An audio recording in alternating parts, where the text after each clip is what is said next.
Hello. तर मी आज बनवत होते मेथीचे पराठे म्हणा किंवा थालीपीठ.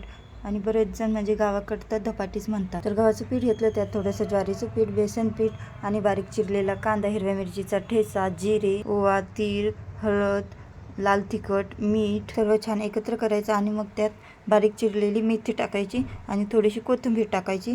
माझ्याकडे कोथिंबीर नव्हती म्हणून मी नाही टाकली. सर्व छान एकत्र करायचं आणि थोडं थोडं पाणी टाकून पीठ मळून घ्यायचं. छान पीठ मळून घेतलं आणि मग अबिरा उठली होती तर तिच्यासाठी मखाना पावडर टाकून दूध बनवलं आणि तिला दूध प्यायला दिलं आणि पटपट सगळे पराठे करून घेतले.